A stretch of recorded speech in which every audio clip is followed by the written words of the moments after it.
Welcome to Don't Retire, Graduate, the podcast that asks you what you want to be when you grow up so you can graduate into retirement with purpose and passion. I'm your host and valedictorian, Eric Brotman, and we have a very special guest today to end the calendar year 2022 and to be ready for New Year's. Dr. Doreen Downing is a psychologist and a confidence coach who specializes in the treatment of public speaking anxiety. She also hosts the Find Your Voice, Change Your Life podcast. Doreen once suffered from extreme stage fright. You're going to have a hard time believing that today. In conquering it, she discovered being connected to your authentic self is the key to relaxed and confident speaking. In addition to coaching and online courses, she's the author of Essential Speaking, the 7-Step Guide to Finding Your Real Voice, a book that teaches you how to transform your anxiety with presence and connection. Dr. Downing, I'm so glad to have you on the show. Welcome to Don't Retire, Graduate. Oh, Eric, I'm glad we finally get to continue our conversation. I know we started months ago on my podcast. Yes, and I had such a great experience on your podcast. It was almost like it was like half an hour of therapy, which I desperately needed anyway. And I thoroughly enjoyed that. Why don't we just start by your sharing sort of your background and how you got interested in public speaking and in some of the anxiety issues, and then we can talk about your story of how you overcame it. Well, I don't know how deep you want to go. I'm a psychologist, remember? As long as it's a family-friendly show, you can go as deep as you want to go. I would say that most of us come out into the world naturally able to speak, but something happens. Some of us may be more introverted like I was, or am. But I would say that it might have started when my grandmother told me to be quiet or my mother was going to go back into the hospital. My mom was depressed and my grandmother was taking care of us. And I think there was kind of a sense of, I better not disturb my mother. I better hold myself back. I better be quiet, which is, I think, if we look at what roots are to anxiety, we see that people start to form, right? Their sense of self early on. They go, hello world. You're just a little kid and the world, does it greet you or not? Does it say hello back, you sweet or lovely or powerful, you mighty little one? And if it doesn't, there's often, I'm not good enough, or I'm not, I know what I'm talking about is very deep. So, it's before you maybe even have words. So I would say for those willing to dive that deep, then we go back, but we don't have to. A lot of times people have healthy families and something happens in high school, or loss, a parent dies, and that's disruptive. And there are so many other reasons. I talk about them in my book. I list what I see as the major causes of public speaking anxiety.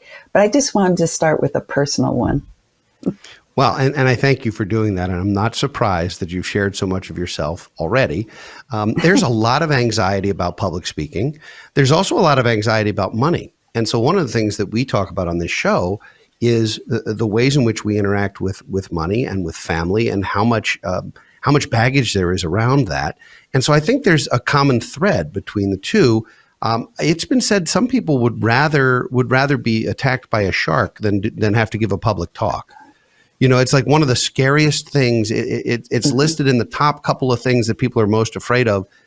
And as someone who loves to do that, I have a hard time understanding it. I love those butterflies in the same way that I love a roller coaster. So how can we begin to compare the anxiety around public speaking with maybe the anxiety around other things in our lives, including money and finance, and then starting to overcome them? That's a wonderful question. And I think if you look at neuroscience and just anatomy, anytime we are anxious, something happens in our bodies, like the adrenals shoot adrenaline out. And that to me feels like whatever we in our minds are perceiving as something that's a struggle for us, whether it's money, whether it's a relationship, whether it's public speaking, it feels like it triggers this, hormonal, physiological. I mean, it seems like it's probably pretty simple to answer that question in terms of what goes on in our bodies. So what goes on in our minds, though, is, oh my gosh, like with public speaking, I'm not going to be able to control this. And then with money, it's, whatever the issue happens to be, I don't have enough. I'm not going to be able to pay my bills. I don't know if people who have too much money have anxiety, but I'm sure they do. They do. People with a lot of money have baggage around that too. They feel embarrassed sometimes because they don't want anyone to know, or they feel like there's not going to continue to be abundance. They're going to lose it somehow. There's lots of psychology. Behavioral finance has become its own field, and on this show we've had some behavioral finance psychologists talk about the types of things that go in through the human brain. What's interesting, years ago, I took the Dale Carnegie course, and this had to be, oh my gosh, it had to be close to 30 years ago now. And Dale Carnegie, there were 3 textbooks, essentially. They're not textbooks, they're books, but one of them was the effective or the key to effective speaking. And it was all about getting out of your shell and doing public speaking. And this was written 80 years ago. And I'm sure that the science has improved, and I'm sure that some of the thought process has improved. So can you talk a little bit about maybe your steps of how to overcome this? Because I do think there's a parallel here between one of everyone's greatest fears, which is standing in front of a room and speaking, and some of the other anxieties that we have in our lives, financially and otherwise. Yes, well, I did do all those traditional, conventional public speaking programs to get over my fear. And I do know how to make a speech now. I feel like I have the vocal variety and all the kinds of ways that we can present ourselves in public. But the reason why I wrote my book and the reason why I offer an alternative, maybe a different way to find your voice, is because even with all those trainings, Eric, I still felt like I had a little one inside who was afraid to come out. It's just amazing. It was just like I had this wall. I could stand on the outside of the wall and do a performance, but inside there was this little one who was still afraid to come out. And that was, I call that, the inner journey to find my voice. So, and that's something what I mentioned earlier is like, what are the roots? What was my root? How come I'm still anxious, even though I know how to give a good presentation? So how can I more fully show up in public? How can I stand in front of a group and be comfortable, confident with just being myself, maybe my introverted self? And I don't have to be, dynamic and take up a stage and prance around and pound. Maybe I'm a quieter speaker, and that's okay. Brene Brown does that. She advocates vulnerability. And so my steps, my process that I'm so excited to share it, because the first step is be still. And I'm not sure if you, in any of the programs that offer public speaking training, they say, learn how to just quiet yourself in front of people. And there's a training I do where people stand in front of a group without speaking. So they learn to train their body to be comfortable in that setting without words. So that, the whole animal thing that we've got in our brain, they aren't going to eat me. I'm safe here. Learning to relax first when all eyes are on you is the first part of my program. That's a great lesson. And I'm rarely still anyway. I've done, meditation retreats and yoga retreats and these kinds of things, and I love it. But it takes like 3 days to quiet my mind. Yes, yes, yes. It's a That, skill. yes. Yeah, you are so, so, so right. And that's why my programs are 3 months long. Ah, well, that's good because it takes me at least 3 days just to quiet the voices in my head, which Yeah. sounds very scary. But it's really, uh, sometimes your mouth gets ahead of your brain a little bit, or vice versa, and there's definitely some of that. So in a situation where you're giving a public talk, there are stages of that some people think it has to do with either the size of the audience or the brightness of the cameras, or is it being recorded, or but ultimately, even standing in front of five of your peers at a work meeting, even sitting at a conference table and sharing ideas with half a dozen people can be daunting. And so I'm trying to translate that directly into conversations that are uncomfortable. And one of the most uncomfortable conversations families have is about money. It's a Mhm. very uncomfortable topic. So if you take an uncomfortable topic and then you're asked to be, to your point, be yourself and be still. I think authenticity is the most important, but people are very hesitant to be authentic in vulnerable situations or topics where they don't know if they can be vulnerable. So how do you get comfortable talking about things you don't want to talk about? I mean, in psychology, there's lots of those. I mean, that's and this isn't a therapy session, I realize, but how do you get people to be comfortable talking about things that they either grew up hearing were taboo or that they just believe might be? How do you do it? Oh, you talked about voices in your head. I think first you help people learn to listen to what is going on inside of themselves, so that there's perhaps an observer, a self that's inside that isn't acting out anything or speaking, but just noticing. And I guess we call that mindfulness nowadays, right? Yeah, yeah, we And sure so do. being mindful of those different voices, that's one. And then being able to identify what those fears are, that seems to be the next thing that I would be working with people to do, is like, what are you saying to yourself? We call that self-talk, right? Hmm. And then finding the other voice, which is, well, you use the word authentic, but the truth. What is really true going on? And like, you are scared, yes, but what is it that you really want to say? And what are the consequences? Looking at, if you did, what do you think would happen? Hmm. Facing that fear. There's somebody who is on my podcast, Billy Atwell, who has a book, and it's about facing, embracing, replacing. So, the whole idea of what I'm talking about first is facing whatever it is that you're afraid of, and then just embracing it, saying, okay, not making yourself wrong for being afraid and having been, I don't know, conditioned into those kind of fears. And Hmm. then, all right, what are some alternatives?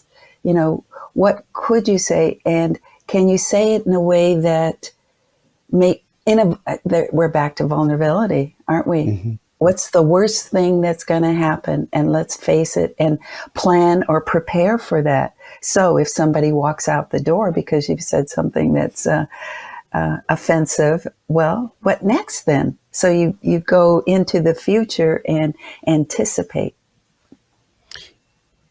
Not everybody can do that. I mean, that's at least not naturally. That's like the game of chess, where some people are 3, 4, 8 moves ahead of you, and they will win, and others are just looking at the board the way it sits right now, and they will often not win. To be that far ahead, not of an opponent, unless you want to call that fear your opponent in this case, but to be that far ahead and sort of know what's coming and know how you're going to deal with this. I want to tie that back to the year we've had. I mean, 2022 has been, in fact, the last 3 years have been something that if it had been a book, we would not have believed it. It would have seemed far-fetched between pandemic and other world events, and now you throw in where markets are and the economy around the world, and there's a lot of fear, there's a lot of anxiety, and this weekend this weekend we're ringing in 2023. We get a clean slate, which you and I both know is just another day, except at the end of the day, it's not just another day. It's turning a page and getting a fresh start if we choose. Now, New Year's resolutions are, I think, a bit of a waste because no one follows them.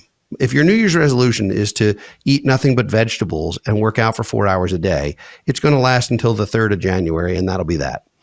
On the other hand, it's a great way, I think, to start rewiring, retraining your mind, your brain, looking at your career, your family, your life.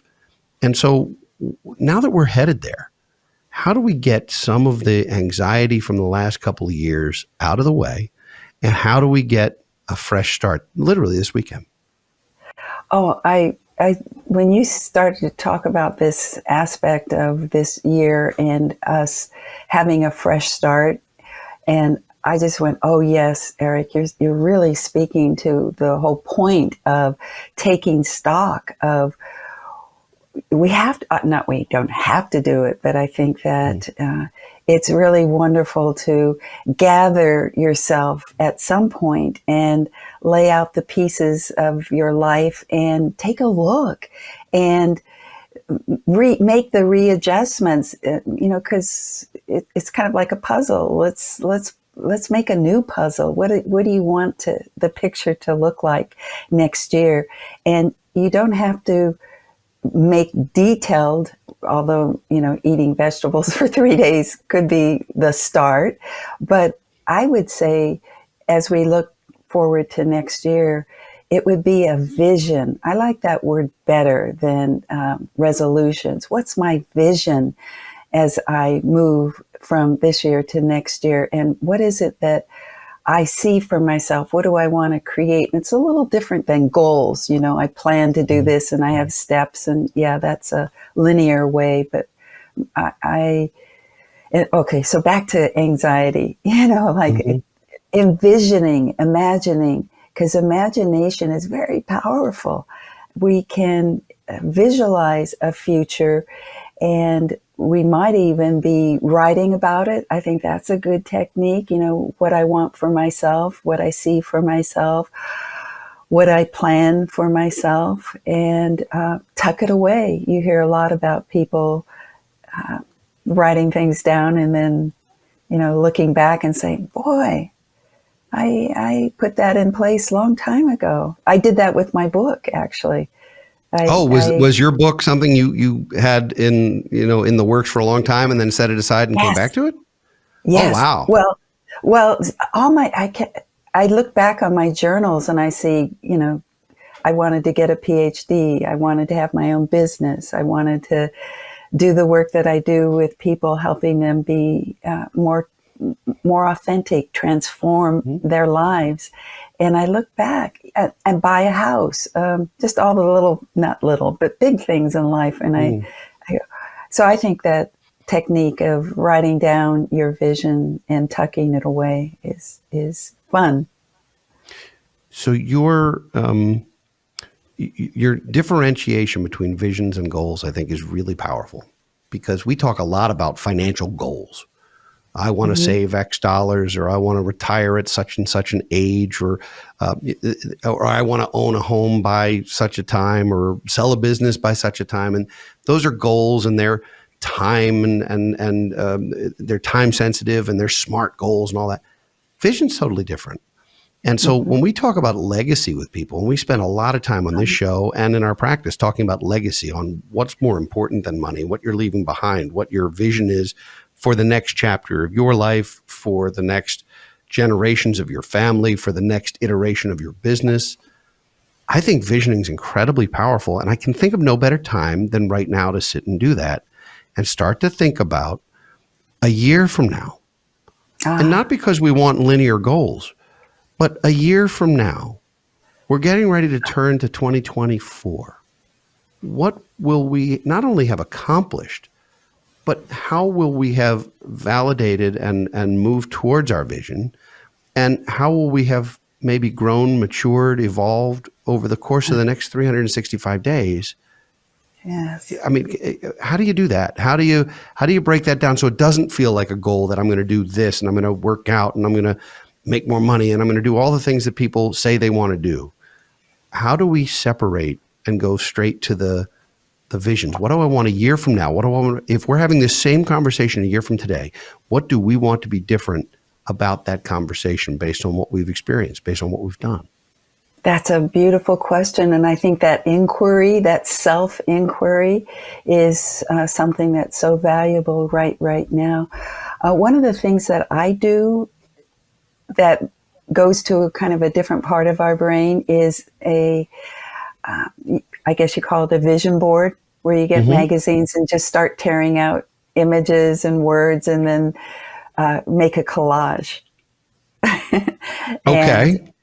And that collage is, somewhere around your room, your office perhaps, and it's just reminding you every time you look at the image, it sparks different parts of your brain, different than, okay, there's step number 1, step number 2, step number 3. This is like, ooh, I want to travel, and I have an image of Italy, let's say, or, ooh, I want to be on a stage giving a keynote speech somewhere.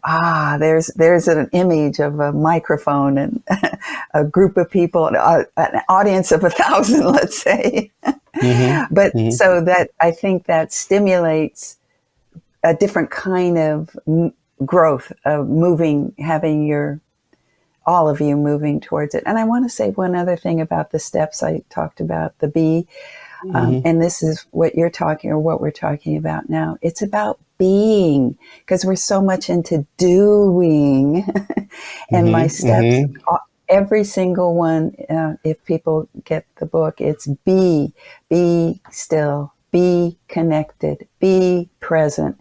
And none of my steps say anything about speaking, because people think that getting over public speaking anxiety is about doing.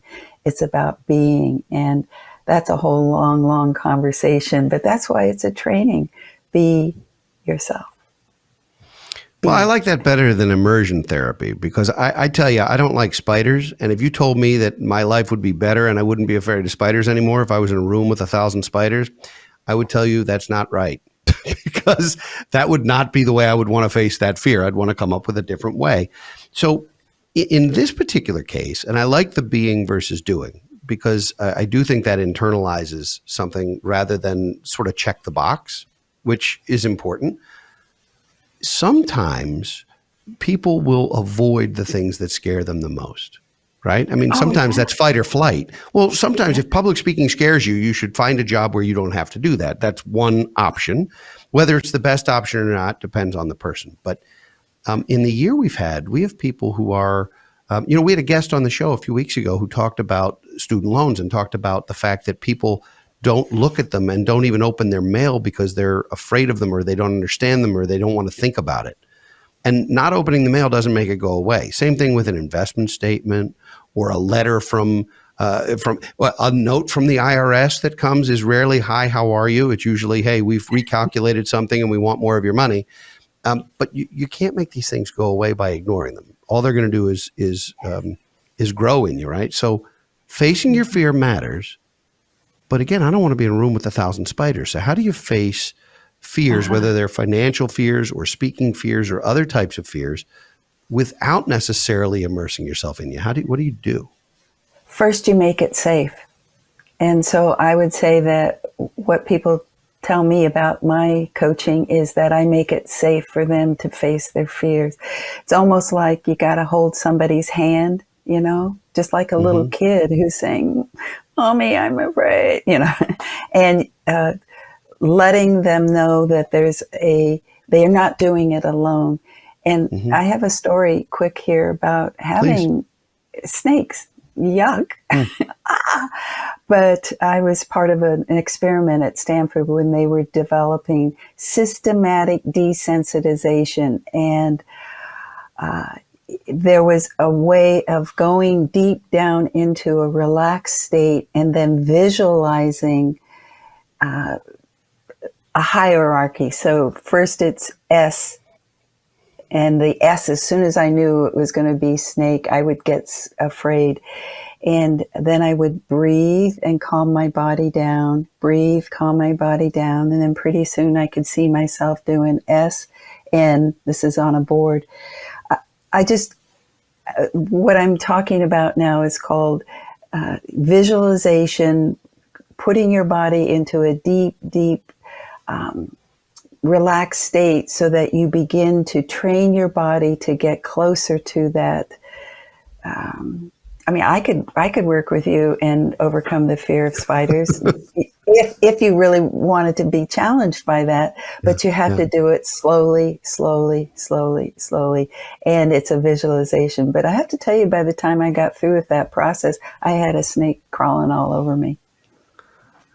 Okay. Well, I'm going to crawl under the table now, and that'll be that. Thank you for doing that to me. I am no longer comfortable. No, it's fine.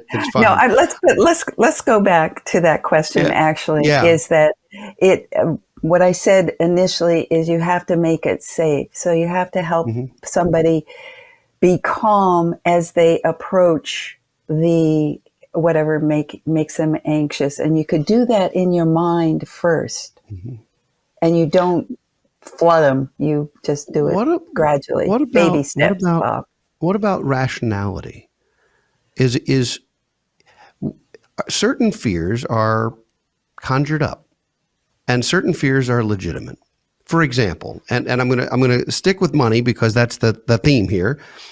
It's often been said that to be young and broke is an inconvenience, but to be old and broke is a tragedy. I think the greatest fear people have financially is running out of money. And it's something we deal with on a regular basis, working with people. It's one thing to be young and not have any money in your bank because you'll go make more.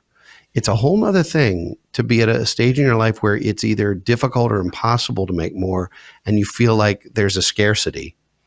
And so we can throw stats out all day and say, look, you're not going to run out. This is what we've done, and here's the plan, and here's all the logic, rational stuff. But at some point, some of that fear is, some of it's irrational. What do you do with that? Help the folks we work with when it comes to that, because in some cases we have to say, you have a legitimate reason to worry about this. Let's take some steps. Other times it's like, you couldn't spend this if you tried. Yeah. Eric, can I come on your team? Well, maybe I need a snippet now.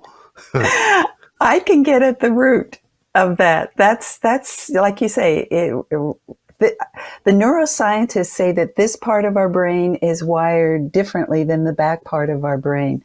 So trying to convince somebody rationally isn't working, because guess what? The fear is lodged maybe in the unconscious. So that's why we have to go deeper, do a deeper dive, and go to where perhaps that fear originated, and I could give. And then once they go, oh yeah, early on, my family lost everything. Right. And I was poor. And children of the Depression era have memories of that have stuck with them, and younger generations who haven't gone through something like that, even the financial crisis in 08, 09 was nothing compared to that. And so unless you've been through it, it's hard to identify. It's kind of like if in 30 years there's a virus and there's concern that we're going to have a pandemic, the folks who are 20 years old won't have any context for that. And the folks who just endured the last 3 years and went through all of this will be like, oh, I know what this is. And I sort of have some grounding for it. But Doreen, we're running out of time. I could talk to you for 6 weeks and I know we will talk again. But I have to ask you first and foremost, because I'm just very enthusiastic about your answer specifically to this question, which is, what do you want to be when you grow up? Well, I want to be, okay, I get to say it, right? I want to be Tina Turner. I want to be a singer. I want to be a soul singer. Yes. Well, if that's one of your fears, we could overcome that right now a cappella. Would you like to do that live for our audience? I don't have a singing voice. In fact, I took a program once for those who don't have a singing voice, and we did get up on stage. It wasn't pretty, but it was fun. Oh my goodness. Well, I will tell you, I can sing with the best of them, but don't ask me to dance. It scares me more than spiders. So we've covered that ground. We need an extra credit assignment, and I want to make sure people know how to get your book and how to find your show and how to learn more about you if they want coaching services or they just want to read some of your material. So first the extra credit assignment, and then how do folks find out more about you? The extra credit assignment, because this is the beginning of the year, is breathing, I would say. And we have all sorts of techniques, but my favorite is just taking a full breath in and let it out all the way. When I work with people and I ask them to take a full breath, they just kind of gulp and don't let it out. So, and then count backwards from 10 to 1, because I think letting go, releasing the tension from this last year, but also opening up to possibilities that we're headed to. If we're envisioning a positive future, a positive this year, then this breath kind of clears the space and clears our bodies and clears our minds. So full, deep breath. Great advice. Great advice and a perfect way to start the new year. I thank you. How can folks learn more about you? We'll put all of your stuff in our show notes, but if they're interested in learning more about you, getting a copy of your book, what's the best way to do all of that? Well, Doreen, Doreen, Doreen's 7 Secrets is a way that they can get the list of my secrets that I write about in my book. Wonderful. Wonderful. Well, Doreen we will put that in our show notes. .com, actually. It's .com. Doreen7secrets.com. Doreen 7, it's at the number 7, right? Not spelled out. Yeah. Doreen7secrets.com. Check it out. It's the way to get these secrets of being, not doing. This has been great. Thank you so much for being here. Last question, just because I'm the host and I get to do this. What's your favorite Tina Turner song? Simply the Best, Better Than All the Rest. Great, and that's how I visualized my perfect mate that I've been married to for a long time now. Oh, lucky mate. Thank you so much for being here. Happy New Year. Continued success. I wish you all the best, and I hope folks will check out your work as a result of spending some time with us today. Wonderful. Thank you, Eric. Absolutely. I'd like to thank all of you for listening and watching today, and we would love to hear from you. So please send us a message or leave us comments at don'tretiregraduate.com or on social media. If you like our show, please don't keep it a secret. Tell your friends and family. They can join you on your journey to financial freedom, and leave ratings and reviews for us on your favorite podcast platform. They are priceless to us. We'll be back next week with another installment of Office Hours, and in 2 weeks with another engaging guest. For now, this is your host, Eric Brotman, reminding you, don't retire, graduate.